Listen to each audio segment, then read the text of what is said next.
मनु, तुम तो सुहागरात के मामले में अनुभवी हो, अपन तो इस मामले में बिल्कुल अनाड़ी है।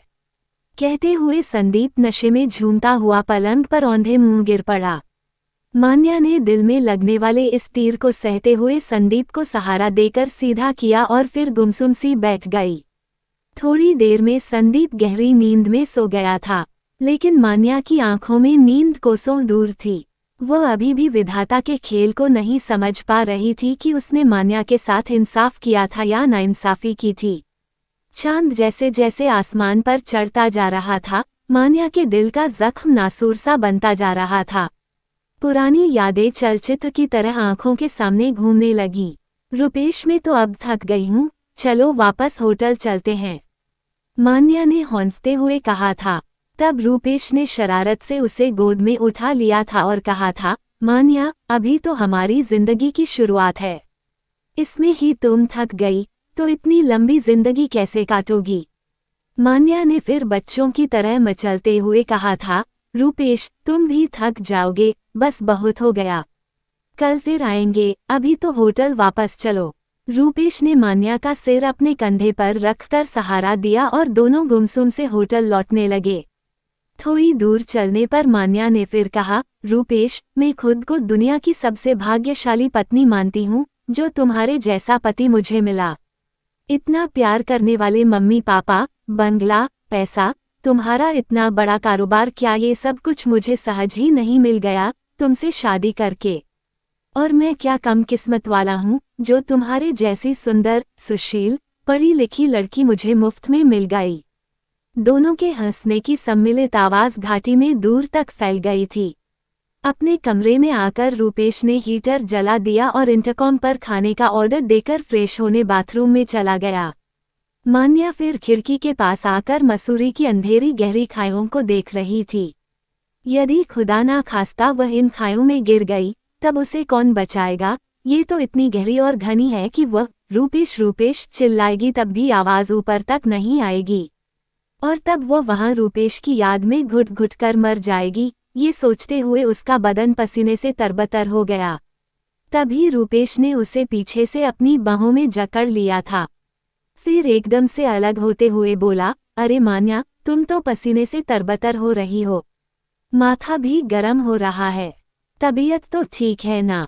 कहते हुए रूपेश डॉक्टर का पता लेने कमरे के बाहर जाने लगा। तब मान्या ने उसे रोकते हुए कहा, रूपेश, तुम जैसा सोच रहे हो वैसा कुछ नहीं है, मैं तो यहाँ की गहरी खाइयों को देखकर डर गई थी। तब रूपेश ने हंसते हुए कहा था, मान्या, अब मैं तुम्हारे साथ हूँ, डर की बात मन से निकाल दो और फिर मैं रहूँ या न रहूँ, तुम हमेशा हंसती मुस्कुराती रहो, यही मेरी तमन्ना है। अब माहौल थोड़ा हल्का हो गया था। वेटर खाना लगा गया था। खाना खाकर रूपेश टीवी देखने लगा और मान्या अपने सास ससुर से फोन पर बात करने लगी थी। हनीमून के 15 दिन कैसे गुजर गए मालूम ही नहीं हुआ। दोनों वापस दिल्ली आ गए थे और रूपेश फिर अपने कारोबार में लग गया। दोनों ने अपनी आपसी सहमति से 5 साल तक घर में कोई मेहमान नहीं लाने की योजना बनाई थी।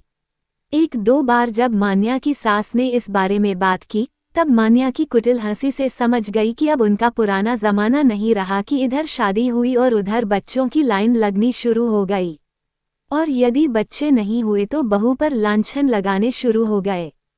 चांद अब उतार पर आ गया था, लेकिन मान्या की पथराई सी निगाहें बंद कमरे की दीवारों पर कुछ पढ़ने की कोशिश कर रही थीं। जीवन कितना क्षणभंगुर है, इसका एहसास उसे तब हुआ जब लंदन से वापस आने वाली फ्लाइट के क्रैश हो जाने से रूपेश उससे बिछड़ गया था। सब कुछ जैसे रूपेश के साथ चला गया। बड़ा घर, सुविधा, आराम की सब चीजें मान्या को काटने दौड़ती थीं। एक दिन रूपेश के पिताजी देवेंद्र खन्ना ने मान्या से कहा, बेटी, ये जिंदगी बहुत लंबी है, तुम्हें मैं आंसू बहाते देखता हूँ तो मेरा कलेजा मुंह को आ जाता है। मैं चाहता हूँ कि तुम्हारी शादी करके हम तुम्हारे जीवन को फिर से खुशियों से भर दें। लेकिन मान्या इस स्थिति को स्वीकारने के लिए दिल से तैयार नहीं थी। वह चाहती थी कि रूपेश की याद के सहारे पूरी जिंदगी काट दे। एक दिन सुबह सुबह मान्या अपने ससुर के लिए चाय लेकर जा रही थी कि कमरे से आती आवाज पर उसके पांव दरवाजे के बाहर थम गए।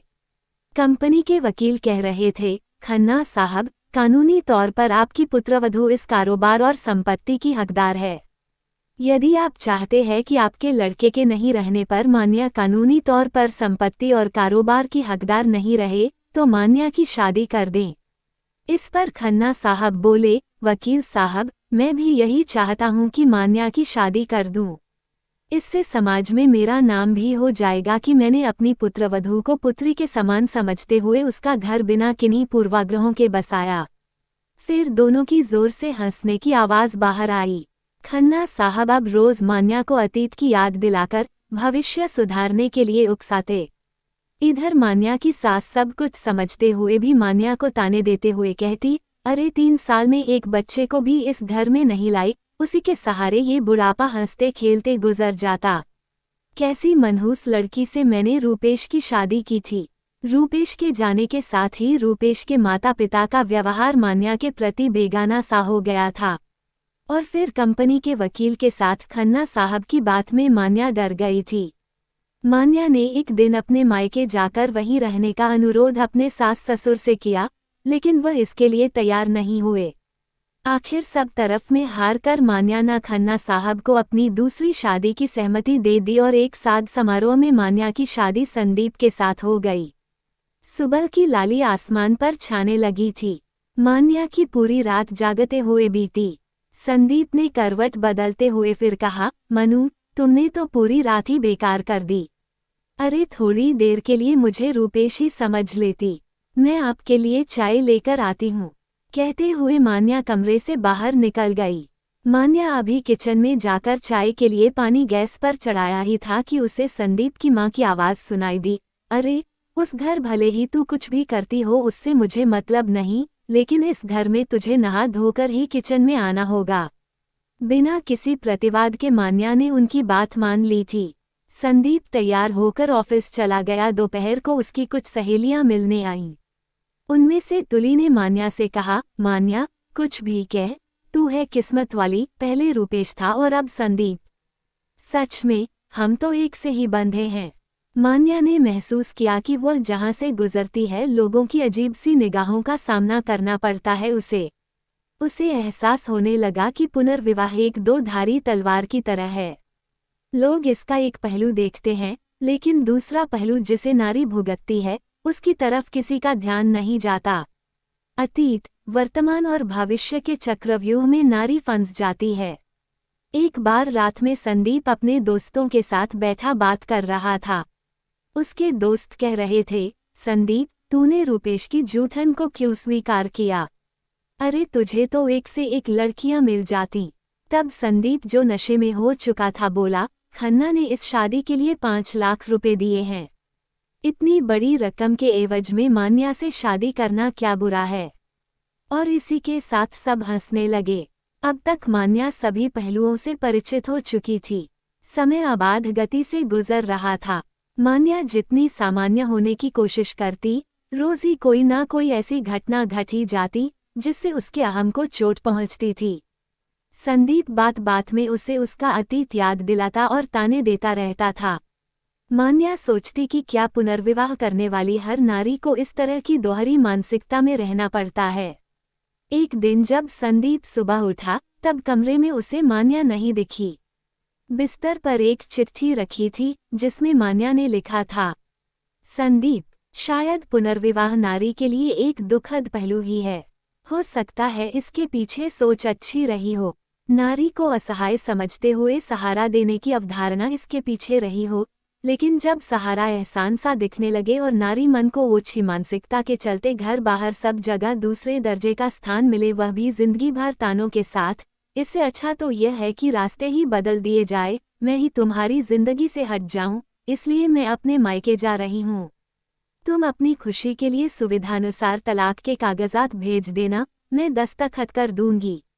मान्या। चिट्ठी पढ़कर संदीप एक बार तो सोच ही नहीं पाया कि यह क्या हो गया। साथ ही उसे मान्या की अंतःपीड़ा का भी एहसास हुआ, जिसे उसने समझा ही नहीं था। पुनर्विवाह पुरुष के लिए भले ही सहज होता हो, परंतु नारी के लिए उतना ही कष्टप्रद हो सकता है, जब उसे उसका पति ही सही परिप्रेक्ष्य में न ले। संदीप ने तो सोचा था कि उसने मान्या से शादी करके उसके ऊपर बड़ा एहसान किया है। अब वो जिंदगी भर संदीप के एहसान तले जीती रहेगी। लेकिन मान्या ने जल्दी ही वास्तविकता से उसे परिचित करा दिया था। संदीप संताप की आग में जल रहा था। अगले ही दिन वो मान्या के मायके गया। उसे लगा मान्या ने ये सब बातें घर में भी बता दी होगी, जिससे उसे मान्या के माता पिता और मान्या के कोप का भाजन बनना पड़ेगा।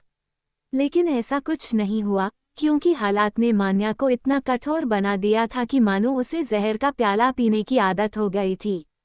मान्या ने सहज ही संदीप में पूछा, अब क्या लेने आए हो? संदीप ने शर्म से सिर झुकाते हुए कहा, मैं तुम्हें लेने आया हूँ। तुम्हारी पीड़ा, तुम्हारा दर्द समझने में मुझे थोड़ी देर लगी, लेकिन अब समझ में आ रहा है कि मैं तुम्हें जिंदगी भर नहीं छोड़ सकता। मुझे माफ कर दो मान्या। अतीत के दरवाजे आज से तुम्हारे लिए बंद हो गए हैं। अब तुम और मैं केवल भविष्य की ओर बढ़ेंगे।